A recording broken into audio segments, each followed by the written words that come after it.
Hey fam, this is Lady R. You're joining me to eat lunch today. Oops, wrong direction.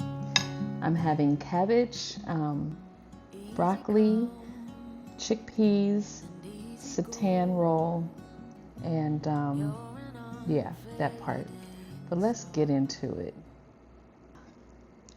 I've been thinking about what am I going to talk about on Tuesday?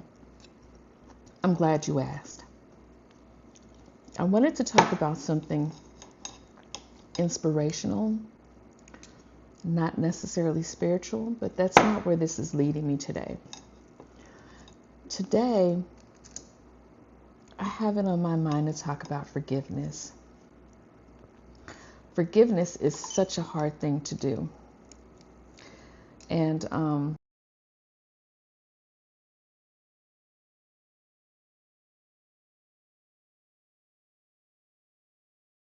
it's vital for your health. Um, when you don't forgive, you're angry, you're bitter, and it physically weighs on your body. Like it causes stress, hypertension. Hypertension causes high blood pressure.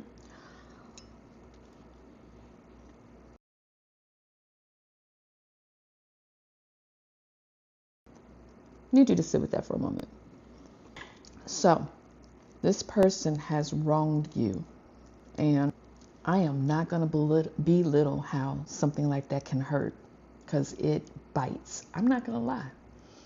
When you trust people so deeply that you would give them your last and you would let them live with you and you would take care of them and they would do something to dishonor that trust, that's a lot. But I need you to think about that. The choice is this. Forgiving someone does not mean that you have to have constant contact with that person. You don't have to call that person. That person does not have to live in your house anymore. You can cut yourself off from that person and give yourself time to heal. Choice to make. So what does that healing look like? That healing could look like allowing grace.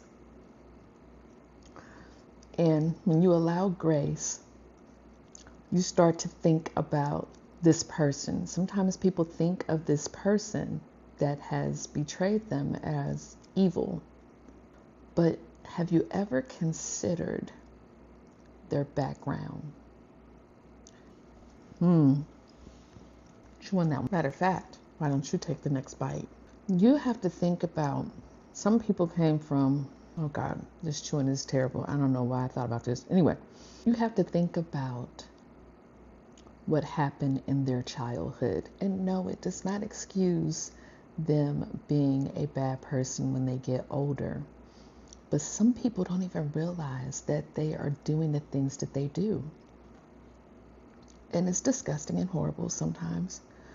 But then you got to think about what happened to them as children. Some of these people have been extremely, violently abused in all kinds of ways. And I'm not going to even list them. I just need you to think about the most violent ways a child can be violated. And they're living in a house where the parent continues to have that person in their home, or they continue to send them to a family member that's abusing them in all those different types of ways. So then this person grows up and all they have ever seen was abuse. They don't trust. So when you don't trust, you don't necessarily have that alliance with a person that you should have. You know, that thought of, I can never hurt someone that has been feeding me or taking care of me. They don't have that thought. They don't understand that because they have not healed yet. So for you, I need you to have empathy.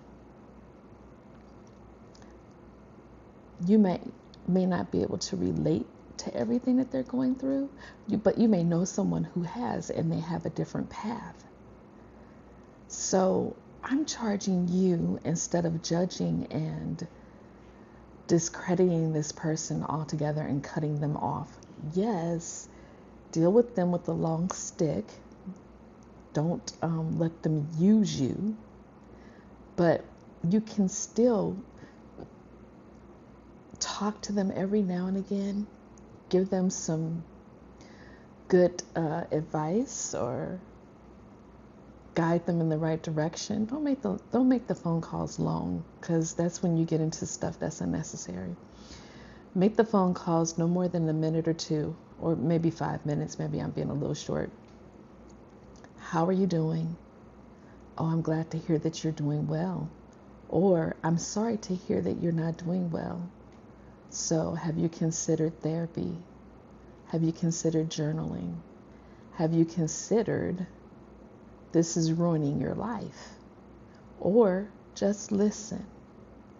Just listen. Let them rant, let them vent, and then put a period on that by changing the subject and saying, it was nice talking to you. I hope that everything goes well for you in life. I really do wish you well, and I will pray for you. Prayer is powerful. People don't believe it. Oh my God. I just wish you could walk in my shoes to see how prayer has impacted my life. I mean, my backstory is just too deep to talk about over social media. And yes, I was reckless. I've gone through all kinds of stupid stuff just to get to where I am right now. And I get so angry about that. Like, why did it take so long? I had to heal. I didn't have the tools. I didn't have people talking to me. And I was afraid to talk to people about what had happened in my life. So I kept quiet. And that's something you got to understand about people that don't treat you well. They don't trust. They're afraid. They don't want to be ridiculed. They don't want to be talked about. They don't want to be somebody's subject at dinner. Of course, you wouldn't either. So while you're thinking about that person you can never forgive, think about where they came from, what happened to them in their lifetime. Forgive them. Be an ear once a month, once in a blue moon, whatever you can stand. But don't harbor that anger and that hurt, because it does you no well. Does you no good either. But what's going to make you feel better is if this person can heal and become a better person. Does not mean that you have to start hanging out with them again or let them back in your life. But you should always want the best for other people, not just yourself. Because when you're always thinking about yourself, life doesn't go well for you. Thank you for having lunch with me today, and see you guys tomorrow.